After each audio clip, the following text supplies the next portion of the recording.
Hello दोस्तों, नहर्स world में आपका स्वागत है। आज हम ज़ूटोपिया 2 मूवी पर एक्सप्लेनेशन करेंगे। ये 2025 में रिलीज हुई थी, तो और देर ना करते हुए चलिए सीधे वीडियो की ओर बढ़ते हैं। कहानी पहली फिल्म के एक संक्षिप्त विवरण के साथ शुरू होती है, जहां निक और जूडी ने मेयर बेलवेदर की गुप्त योजना का पर्दाफाश किया और शहर के नायक बन गए। नए मेयर पैट्रिक शहर की वेदर वॉल का भव्य उत्सव मनाते हैं ताकि ये सुनिश्चित किया जा सके कि प्रत्येक प्रजाति अपनी आदर्श जलवायु में रह सके। जूडी और निक अपना नया मामला शुरू करने वाले ही होते हैं, तभी बोगो एक भ्रष्ट सीमा शुल्क कर्मचारी का मामला उच्च अधिकारियों को सौंप देता है और उन्हें केवल निगरानी करने के लिए कहता है। जूडी और निक खुद मिशन क्षेत्र में छिप जाते हैं। स्नॉटली एक जोड़े के कपड़े पहने और एक खिलौना बच्चा लिए हुए उन्हें रोकता है, लेकिन निक उसे एक भावनात्मक पारिवारिक कहानी से भ्रमित कर देता है। जूडी कंटेनर की जांच करती है, लेकिन बोगो की रेडियो कॉल उनकी पहचान उजागर कर देती है। स्नॉटली एक वैन में भाग जाता है और जूडी और निक एक सुअर की गाड़ी में उसका पीछा करते हैं। ये पीछा एक परेड के बीच पहुंच जाता है। वैन आखिरकार एक खंभे से टकरा जाती है। भीड़ तक पहुंचने से पहले जूडी वैन को रोक लेती है, लेकिन एक नई मूर्ति टूट जाती है। उसे जमीन पर एक सरीसृप की खाल मिलती है। बाद में जूडी एक इन्फ्लुएंसर का वीडियो देखती है। ज़ूटोपिया में कभी एक सरीसृप समुदाय था, लेकिन उन्हें कई साल पहले शहर से निकाल दिया गया था। जूडी बोगो को ये बताती है और उसे एक स्केल दिखाती है, लेकिन बोगो सुनने से इनकार कर देता है। दोनों को चेतावनी दी जाती है और एक पार्टनरशिप वर्कशॉप में शामिल होने को कहा जाता है। फुसफुई उन्हें टीम वर्क सुधारने के लिए प्रोत्साहित करती है, लेकिन जूडी को लगता है कि दूसरे लोग उनका मजाक उड़ा रहे हैं। उस रात जूडी खबर देखती है कि सरीसृप के हमले के बाद लिंसनी परिवार का पुराना जर्नल फिर से सामने आया है। सबूतों में एक पुस्तिका मिलती है जो ज़ूटोनियल घटना से संबंधित है। जूडी निक से कहती है कि अगर वे इस केस को सुलझा लेते हैं तो उनका नाम साफ हो जाएगा। निक अनिच्छुक है, लेकिन मान जाता है। ज़ूटोनियल गाला में वे दोनों फैंसी वेश बदलकर प्रवेश करते हैं। जूडी उसे बताती है कि जर्नल संरक्षित अनुभाग में है। जब वो इसे लेने वाला होता है तभी बोगो आ जाता है और सब कुछ गड़बड़ हो जाता है। निक गिर जाता है और उसे एक और सरीसृप की खाल मिलती है। प्लेटफॉर्म पर निक को एक बड़ा सांप दिखता है, लेकिन बोगो उसे तुरंत पकड़ लेता है। सांप मंच पर हमला करता है और जर्नल लेकर भाग जाता है। जूडी उसका पीछा करती है। स्नेक गैरी समझाता है कि वो खतरनाक नहीं है और लिंसली परिवार जर्नल के बारे में सच्चाई छिपा रहा है। जूडी जब ये सुनने वाली होती है तभी निक आकर उसे बेहोश कर देता है। लिंसली पुलिस को सांप को मारने के लिए कहते हैं, लेकिन जूडी को लगता है कि मामला गंभीर है। सांप बोगो को काट लेता है। जैसे ही पुलिस आती है, स्नेक को बालकनी से नीचे फेंक दिया जाता है। एक बकरी उसे उठाकर भाग जाती है। जूडी निक पर स्नेक की मदद करने का आरोप लगाती है।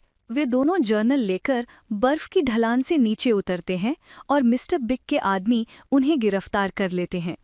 खबरों में घोषणा की जाती है कि जूडी एक अपराधी है। लिंसली मेयर पर स्नेक और जर्नल को खत्म करने का दबाव डालते हैं। मिस्टर बिग उन्हें नई पहचान और भागने के लिए एक कार देते हैं, लेकिन जूडी रुकती नहीं है। उसे स्नेक को बचाना है और सच्चाई सामने लानी है।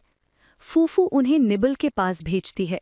निबल उन्हें माश मार्केट और फिर एक छिपे हुए सरीसृप आश्रय स्थल पर ले जाता है, जो एक पुरानी फेरी है।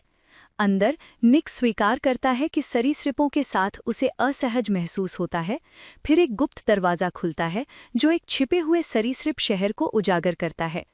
निबल उनका परिचय जीसस से कराता है। जीसस खुलासा करता है कि जर्नल में लिखी सच्चाई केवल सरीसृपों की हीट विजन से देखी जा सकती है। वो बताता है कि एक पर्यटक की मौत के बाद सरीसृपों को प्रतिबंधित कर दिया गया और लिंसली ने उनकी जमीन हड़प ली। पुलिस आश्रय स्थल पर पहुंचती है। जीसस एक गुप्त सुरंग से भाग जाता है, लेकिन गैरी जर्नल चुराकर नाव से भाग जाता है। जूडी तुरंत उसके पीछे दौड़ती है और निक उसके पीछे। जब पुलिस पानी के रास्ते भागने वाली होती है तो जूडी निक और गैरी को एक बड़े पाइप सिस्टम में धकेल देती है जहां हवा कम है। जूडी लगभग गैरी को पकड़ लेती है, लेकिन ऑक्सीजन की कमी से बेहोश हो जाती है। निक एक इमरजेंसी हैच खोलकर दोनों को बाहर निकालता है, लेकिन गैरी फिर निकल जाता है। पाइप के अंदर जूडी को एक बैग मिलता है जिसमें फूलों वाली एक किताब है। दो बकरी भाई बताते हैं कि ये फूल एक पहाड़ी लॉज के ऊपर उगते हैं। जूडी और निक रस्सी पकड़कर पहाड़ चढ़ना शुरू करते हैं।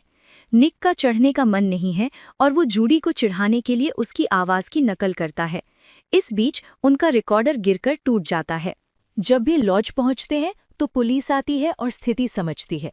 लॉज के अंदर जूडी को सांप की खाल मिलती है और निक कहता है कि अधिकारी बहुत करीब हैं। एक अखबार में जूडी को एबेनेज़र लिंक्स की योजना मिलती है। वो सांपों को फंसाकर टर्न डाउन की घटना का पर्दाफाश करना चाहता था। जूडी को गैरी के परिवार की एक तस्वीर भी मिलती है। निक डर जाता है और कहता है कि उन्हें केस छोड़कर भाग जाना चाहिए, लेकिन जूडी कहती है कि वे मिलकर सच बताएंगे। फिर पुलिस लॉज पर हमला करती है, घर 2 हिस्सों में टूट जाता है और निक को बंदी बना लिया जाता है। जूडी मलबे में खो जाती है, लेकिन पोबर्ट उसे बचाता है और गैरी भी वहां होता है। जूडी को चुनना होता है कि वो निक को बचाए या गैरी के साथ सच उजागर करे। लॉज गिरने से पहले गैरी अंतिम क्षणों में जूडी को बाहर निकालता है। होश आने पर जूडी गैरी को पुलिस की हिरासत में देखती है। मेयर निक से पूछताछ करते हैं, लेकिन वो कुछ नहीं बताता और उसे जेल भेज दिया जाता है।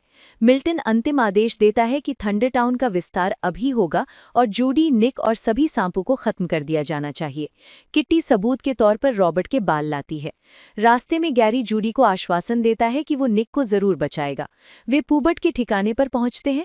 पूबर्ट खुलासा करता है कि गैरी की चिट्ठी के बाद उसने गुप्त रूप से दस्तावेज पहुंचाकर उसकी मदद की थी। वे आग जलाते हैं और गैरी के छिपे हुए पन्ने पढ़ते हैं। जर्नल की सच्चाई चौंकाने वाली है। गैरी की परदादी एग्नेस ज़ूटोपिया और वेदर वॉल की निर्माता थीं। असली चोर एबेनेज़र था, जिसने उनका आइडिया चुराया था। जर्नल से एग्नेस का नाम हटाकर अपना नाम लिख दिया गया था। एग्नेस की दासी ने सच देख लिया था, लेकिन उसे मार दिया गया और एग्नेस को चुप करा दिया गया। झूठ बोलकर सरीसृपों को शहर से निकाल दिया गया। दासी ने असली पेटेंट छिपा दिया था। टावर की पुरानी तस्वीर देखकर जूडी एक योजना बनाती है।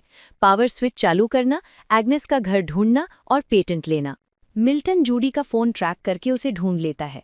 निक जेल में निबल से मिलता है और स्वीकार करता है कि उसे डर है कि जूडी उसे छोड़ देगी।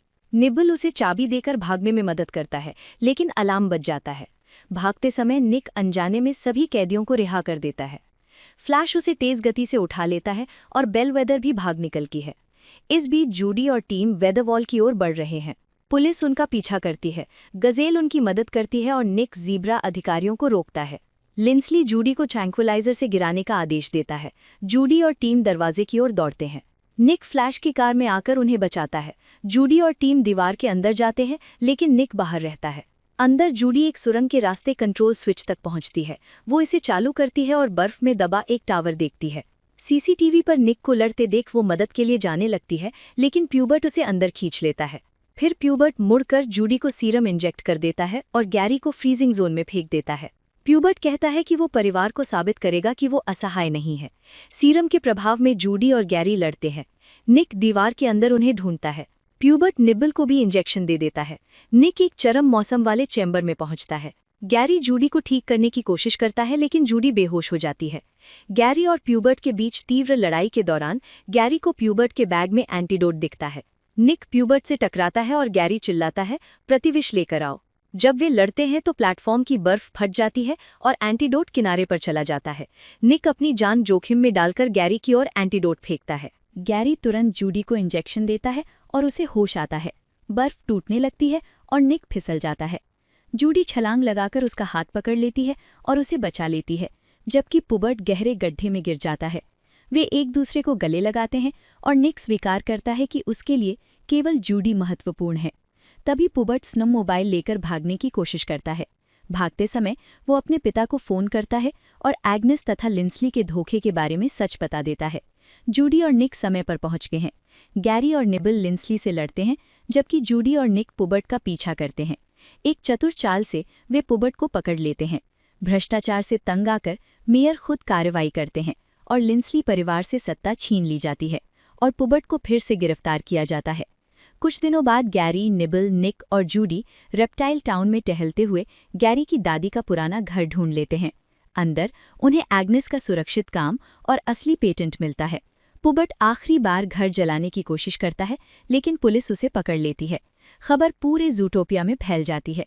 लिंसली परिवार के सालों पुराने घोटाले का पर्दाफाश होता है और उन्हें गिरफ्तार कर लिया जाता है।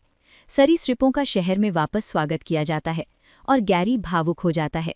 निक जूडी को उसका कैरेट रिकॉर्डर उपहार में देता है। फिल्म एक मधुर क्षण के साथ समाप्त होती है, जब दोनों एक नए मिशन पर निकलते हैं, फरार कैदियों को ढूंढना। और यहीं पर फिल्म खत्म होती है। वीडियो पसंद आया हो तो लाइक कर देना। चैनल पर नए हो तो सब्सक्राइब कर लेना। तो मैं आपसे अगले वीडियो में मिलूंगा। तब तक के लिए ख्याल रखना।